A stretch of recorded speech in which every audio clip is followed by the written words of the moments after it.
Entonces, que Dios nos dirija la palabra quiere decir que Dios se quiere vincular con nosotros, quiere relacionarse con nosotros. Podemos decir, somos importantes para Él.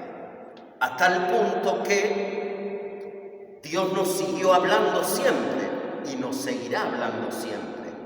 Esto quiere decir que Dios al fin nunca se enoja con nosotros, porque haciendo otra vez esa comparación descendente con nosotros, cuando uno se enoja con alguien, le quita la palabra. A ese no le hablo más, ¿no? Que es una forma de negarlo, de ignorarlo, es una forma de matarlo al otro, ¿no? Porque no hablarle más es como decir, no existís para mí.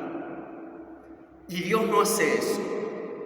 Por más que ha tenido a lo largo de la historia y lo seguirá teniendo un montón de motivos para no hablarnos más. Por lo tanto, podemos decir como conclusión que cuando Dios nos habla, está mostrando su amor por nosotros. Dios nos dirige la palabra porque nos ama y quiere establecer un vínculo con nosotros que tiene que ser ese, un vínculo de amor. Dios nos habla. ¿Cómo es su palabra? Bueno, en la Sagrada Escritura vamos a encontrar muchos textos que describen la palabra de Dios. Por ejemplo, esta imagen tan hermosa donde se dice que la palabra de Dios es como la lluvia, ¿no? Las palabras que salen de la boca de Dios son como la lluvia que cae sobre la tierra, la empapa y la hace fecundar. Eso produce la palabra de Dios cuando es dirigida a nosotros. Viene a nuestra vida para producir frutos, el fruto de una vida nueva, ¿no? El fruto de la santidad. Es como la lluvia que cae y hace fecunda la tierra. Por lo tanto, cuando Dios dirige su palabra, esa palabra siempre va a producir algo en nosotros. Luego podrán recordar aquella parábola de Jesús del sembrador, ¿no? Dios dirige su palabra, pero la disposición del corazón de aquel que la recibe puede ser muy diferente, como las semillas que el sembrador tira en el camino y algunas las come un pajarito, otras no pueden crecer porque cayó entre espinas o entre piedras, y la que cayó en tierra buena fue la que produjo muchos frutos. Bueno, ya hablaremos eso, ¿no? De nuestra disposición interior cuando Dios nos habla, cuando Dios nos dirige su palabra. Pero la palabra de Dios es poderosa. Esa podría ser la definición más importante que decimos de la palabra de Dios. Tiene el poder de transformar nuestra vida, el poder de hacer santo al pecador, el poder de sacarnos de la tristeza, el poder de liberarnos de nuestras aflicciones, porque la palabra de Dios, también nos dice la Sagrada Escritura, es dulce como la miel. Por lo tanto, en esa palabra siempre vamos a encontrar consuelo, luz, fortaleza. Por eso hablamos de la palabra como un alimento. De hecho, yo les decía que estamos sirviendo en la mesa de la palabra de Dios. Si es una mesa, directamente lo relacionamos con el alimento.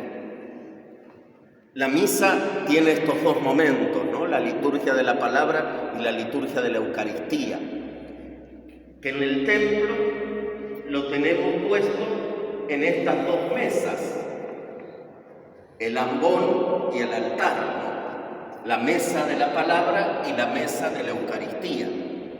Por eso ambas, fíjense aquí, están construidas del mismo material. E incluso veo que tienen, por ejemplo, este mármol del medio es igual al que está en el altar, ¿no? Para mostrar la similitud que existen. También podrían estar, aquí no les daba el espacio, ¿no? Pero podrían estar a la misma altura, que sería también un modo de mostrar que estas dos mesas son las que alimentan al pueblo de Dios. Podría también tener un pequeño mantelito sobre el ambón. Por eso cuando se proclama el Evangelio se llevan velas, como en el altar también hay velas. La mesa de la palabra, la mesa de la Eucaristía. Nos alimentamos de la palabra de Dios y nos alimentamos de Jesús, Eucaristía. Y ambas mesas son importantes. Ambas mesas son necesarias para que el pueblo de Dios sea alimentado. San Juan Crisóstomo decía que así como cuando vamos a comulgar, él decía al comulgar en la mano, en ese momento solo se comulgaba en la mano, dice, así como tenemos cuidado de que ninguna partícula se caiga de nuestra mano, porque en cada una de ellas está Jesús, y lo hacemos con ese respeto, con esa reverencia, cuando escuchamos la palabra de Dios, muchas veces irreverentemente dejamos caer la palabra, ¿no? No llega a nuestro corazón porque estoy distraído, porque estoy pensando en otra cosa, por lo que sea, ¿no? Por olvidarme que en ese momento me estoy alimentando, mi fe se está alimentando de la palabra. San Pablo dice, la fe viene de la escucha, porque escucho la palabra de Dios, creo. Porque escucho, alimento mi fe. Podríamos ir pensando, ¿no? El pueblo de Dios hoy está fuerte en su fe.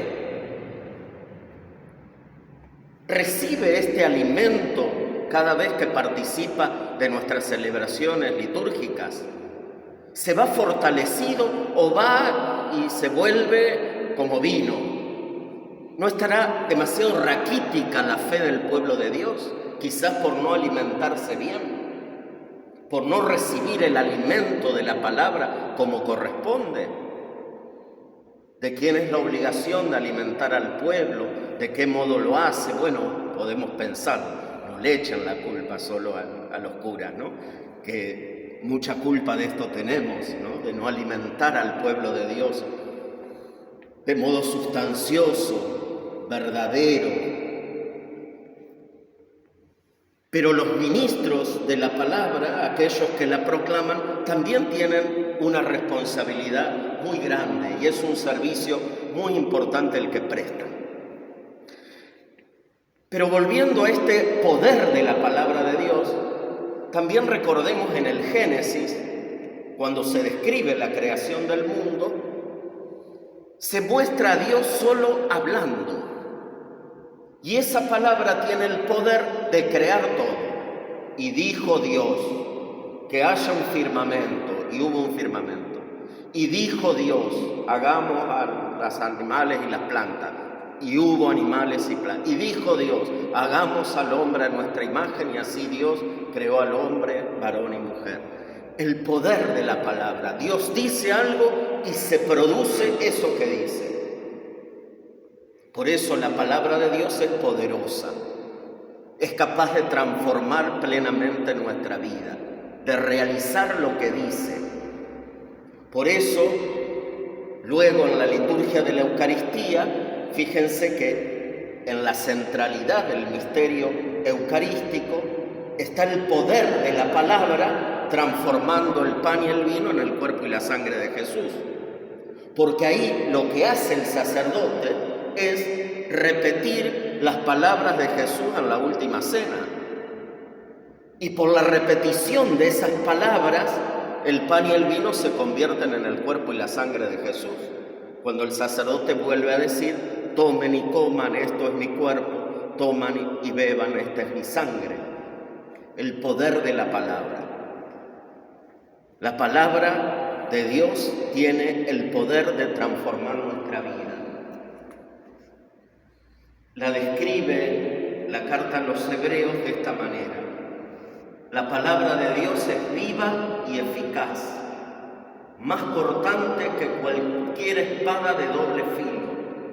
Ella penetra hasta la raíz del alma y del espíritu, de las articulaciones y de la médula, y discierne los pensamientos y las intenciones del corazón. Ninguna cosa creada escapa a su vista, sino que todo está desnudo y descubierto a los ojos de aquel a quien debemos rendir cuentas. La palabra de Dios, viva y eficaz, más cortante que cualquier espada de doble filo. Y piensen después, ¿no?, cuando escuchamos la lectura bíblica, como les decía, distracción muchas veces, pienso en cualquier cosa, estoy en otra, ¿no? O nada, estoy como con el corazón impermeable frente a esa palabra. ¿Cómo activar, no, el corazón para que la reciba?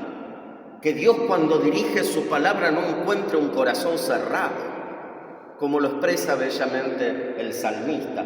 Ojalá hoy escuchen la voz del Señor, no endurezcan el corazón. Y entonces vamos a esta segunda instancia tan importante, que es nuestra actitud cuando Dios habla. Cuando alguien habla, ¿qué es lo que hay que hacer primeramente? Escuchar. Y aquí también, ¿no?, el pueblo de Israel tenía muy presente esta actitud tan importante que Dios le pedía.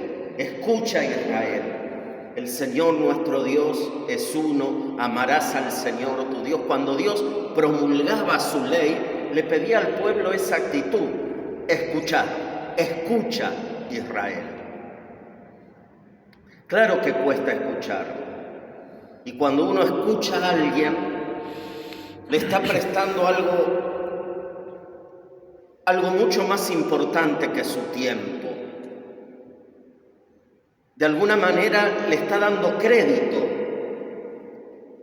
y le está poniendo su confianza, que es lo que ustedes están haciendo ahora, ¿no? Y que yo debo reconocerlo, ¿no?, como un acto de una grandeza, de un amor, como digo, de una confianza muy grande para escuchar a alguien, porque es digno de crédito, porque le tengo confianza, por eso lo escucho. A pesar de que muchas veces uno pudo haberse sentido a lo largo del tiempo defraudado, que lo que me dijeron me mintieron, ¿no?, que me dijeron algo y no era, y me engañaron, ¿no? Y bueno, a pesar de todo eso, seguimos escuchando. Y bueno, eso es importante, ¿no? Porque si entre nosotros perdemos la confianza y ya nadie es digno de crédito para que le escuchemos, y de todos sospechamos si lo que dice es la verdad o no, sonamos, ¿no? Porque uno terminará cerrando su corazón y empobreciéndose, porque en la escucha mutua nos enriquecemos. E incluso tenemos que aprender a escuchar a los que piensan diferente a nosotros. Siempre hay algo de verdad. Siempre ese pensamiento distinto puede ayudarnos a profundizar el nuestro o hacer más clara nuestra exposición de nuestro parecer. Siempre tenemos que tener esa actitud de diálogo. No el corazón cerrado, sino abierto, porque estamos siempre buscando la verdad. Y quienes creemos que la hemos encontrado en nuestra fe, siempre tendremos que seguir profundizando esa verdad, porque no la hemos alcanzado plenamente. Porque nunca la alcanzaremos plenamente, sino cuando lleguemos a la presencia de Dios. Y supongo que también de un modo limitado, porque seguiremos siendo hombres, no vamos a ser Dios, ¿no? Por lo tanto, siempre entre Dios y nosotros hay una distancia muy grande de inteligencia, de comprensión. Por eso siempre estamos frente al misterio cuando estamos frente a Dios. Por lo tanto, siempre podemos ir acercándonos más a ese misterio para acceder al conocimiento pleno de la verdad. Pero hay que tener esa actitud interior, escuchar, disponibilidad para el diálogo, escuchar. Pensemos que en la espiritualidad cristiana escuchar es una actitud de fe y una actitud de humildad. Solo escucha el humilde. ¿Por qué? Porque reconoce que puede aprender algo, si no, ¿para qué voy a escuchar, no? El soberbio no escucha a nadie, hace lo que a él le parece, él cree tener la verdad absoluta y así va por la vida, ¿no? El que escucha está teniendo una actitud de fe, podemos decir que es la primera actitud de fe, escuchar a Dios. Y es una actitud de humildad, porque estoy ahí como un alumno, como un discípulo, escuchando a Dios. Ahí va a crecer mi fe, la fe viene de la escucha. Es esa actitud interior donde la palabra de Dios va a iluminar mi realidad. La palabra de Dios nos enseña a vivir, porque la palabra de Dios es sabiduría. Sabiduría es esto, saber vivir bien. Y nuestra vida es tan compleja, ¿no? Nosotros mismos somos tan complejos en nuestra estructura emocional, psíquica, que cuántas veces no sabemos para dónde ir. Cuántas veces nos equivocamos y no sabemos cómo rectificar el camino. Cuántas veces, frente a tantas opciones, no sé qué es lo correcto para elegir. Por eso hay que buscar siempre ahí, ¿no? En la palabra de Dios,